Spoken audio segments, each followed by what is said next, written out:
Hello friends, welcome back to my channel. তো বন্ধুরা, এখন আমরা একদমই একটা এক্সক্লুসিভ ডিসকাশন করব। প্রথমত, আপনারা সকলেই জানেন যে রেহান রাফি এবং সাকিব খানের তাণ্ডব ছবিটা মুক্তি পেতে চলেছে, যার ফার্স্ট লুক বা টিজারটা রিলিজ করে গেছে এবং তার মধ্যে বিশাল বিশাল পরিমাণে সাড়া ফেলেছে আর কি, গোটা বাংলাদেশ জুড়ে এবং আমাদের কলকাতাতেও। তো বেশ ভালো কিন্তু রেসপন্স পাওয়া যাচ্ছে আর কি তাণ্ডবের টিজারটা থেকে। এছাড়া আপনারা সকলেই জানেন যে তাণ্ডব ছবিটার মাধ্যমে রেহান রাফি নিজস্ব একটা ইউনিভার্স তৈরি করতে চলেছেন, রাফি সিনেম্যাটিক ইউনিভার্স, আপনারা হয়তো সকলেই জানেন। এবং এই তাণ্ডব ছবিটার পরে হয়তো লায়ন হবে এই ছবির, মানে এই ইউনিভার্সের পার্ট, এই ইউনিভার্সে ইনক্লুড থাকবে। তারপরে অনেক ছবি হবে। তো এরকম কিছু আপডেট রয়েছে। এছাড়া প্রথমে একটা আপডেট কিন্তু রেহান রাফি আমাদের দিয়েছিলেন যে তাণ্ডব ছবির মাধ্যমেই কিন্তু সে নিজস্ব তার যে ইউনিভার্স সেটা সূত্রপাত করতে চলেছে তাণ্ডব ছবির হাত ধরে।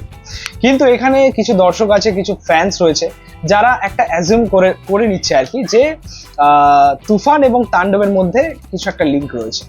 তুফানের মধ্যে শাকিব খানের যে চরিত্রটা ছিল সেই চরিত্রটাই আর কি তাণ্ডবে আমরা দেখতে পাচ্ছি। তাণ্ডবের যে চরিত্রটা হতে চলেছে শাকিব খানের, সেই আসলে গনি বা সেই আসলে হতে চলেছে শান্ত, তুফানের যে চরিত্রগুলো ছিল। তো আলটিমেটলি এটা কি হয় সেটা হচ্ছে দেখা। বাট এখানে আপনাদেরকে একটা ক্লিয়ারিফিকেশন দিয়ে রাখি, সেটা হচ্ছে অনেকেই এটাই মনে করছেন, অনেকে এটাই ভাবছেন যে তুফান এবং তাণ্ডবের মধ্যে একটা লিঙ্ক রয়েছে। কারণটা হচ্ছে যে তুফানের মধ্যে সাকিব খানের যে চরিত্রগুলো ছিল, একটা হচ্ছে শান্ত খুব সম্ভবত, আর একটা হচ্ছে গালিব বিন গনি একটা চরিত্র ছিল। তো দুটো চরিত্রের মধ্যে যে কোনো একটা চরিত্রের এখানটা একটা কাটা ছিল, কপালে এই জায়গাটা একটা কাটা ছিল, এবং ওই সেম কাটার দাগ কিন্তু আমরা এর মধ্যেও দেখতে পাচ্ছি, তাণ্ডবের চরিত্রটার মধ্যেও দেখতে পাচ্ছি সাকিব খানের ঠিক সেই পোর্শনেই কিন্তু কাটার দাগটা। এর দ্বারা দর্শক এটাই ভাবছে বা সাকিব খানের ভক্তরা এটাই ভাবছে যে তুফানের যে চরিত্রটা, সেই তুফানই কিন্তু এখন তাণ্ডব হয়ে আসছে, এবং এরকমই একটা লিঙ্ক রেখেছে রেহান রাফি। সো এটা হচ্ছে ফার্স্ট পয়েন্ট। সেকেন্ড যে পয়েন্টটা রয়েছে সেটা হচ্ছে, আপনারা হয়তো অনেকেই তাণ্ডবের টিজারটা দেখে নিয়েছেন। তাণ্ডবের টিজারটার মধ্যে সাকিব খানের যে ডান্স স্টেপটা ছিল এইভাবে, তো সেখানে রিস্টটা দেখবেন, তার রিস্টের মধ্যে একটা ব্রেসলেট পরানো আছে, একটা হাতের ব্যান্ড পরা আছে। ঠিক সেই রকম একটা হাতের ব্যান্ড কিন্তু তুফানের চরিত্রটা, মানে গালিব বিন গনি বা শান্ত, যে কোনো একটা ক্যারেক্টার পরেছিল, খুব সম্ভবত ওই গালিব বিন গনির ক্যারেক্টারটাই পরেছিল, হাতে একটা রিস্ট ব্যান্ড আর কি। তো সেম জিনিসটা আমরা দেখতে পাচ্ছি। তো এখানে এটা তারা অনুমান করছে যে এটাও একটা লিঙ্ক রেখেছে আর কি রেহান রাফি। তো তার দ্বারা দর্শক এটাই ভাবছেন, দর্শক এটাই মনে করছেন যে তাণ্ডব নয়, তুফানের মাধ্যমেই কিন্তু এই ইউনিভার্সের সূচনা হয়ে গেছে।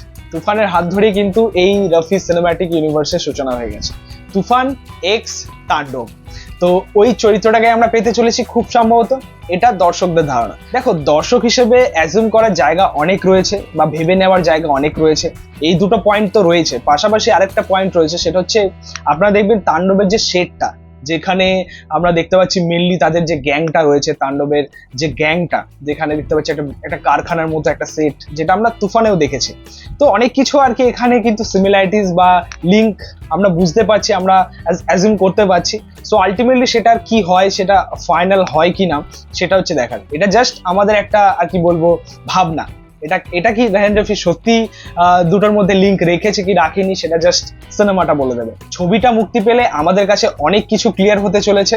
তুফানি কি তাণ্ডব হয়ে আসছে, নাকি রেহান রাফি সত্যি এই তাণ্ডবের মাধ্যমেই তার ইউনিভার্সের সূচনা করছেন, এবং পাশাপাশি কিভাবে লায়নের একটা ক্রসওভার থাকবে তাণ্ডবের মধ্যে, সেটাও দেখার। আদেও থাকবে কিনা সেটাও দেখার। জিদ্দার ক্যামিও থাকবে কিনা সেটাই দেখার। তো এই সমস্ত বিষয় নিয়ে আমরা কিন্তু খুবই এক্সাইটেড। লায়ন হবে কিনা সেটাও একটা প্রশ্নের মুখে এখন বলতে পারো।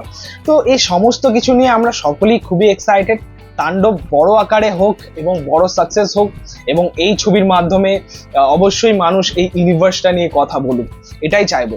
তো বন্ধুরা, এখনো পর্যন্ত এই জাস্ট আপডেট, এই জাস্ট ডিসকাশন, একটা অনুমান, একটা অ্যাজম দর্শকদের বা ফ্যানেদের। আলটিমেটলি কি হতে চলেছে সেটা জাস্ট সিনেমাটা বলে দেবে। এই ছিল বলা। তোমাদের কি বক্তব্য রয়েছে, কি মতামত রয়েছে, সেটা কিন্তু কমেন্টে অবশ্যই জানিয়ে। ভিডিওটা ভালো লাগলে অবশ্যই লাইক, কমেন্ট, শেয়ার করে দিই। পাশে থেকে সাপোর্ট করে চ্যানেলটাকে অবশ্যই সাবস্ক্রাইব করে দিও। পাশে থাকা বেল আইকন প্রেস করে দিই পরবর্তী ভিডিওগুলো আপলোড। Thank you, tata.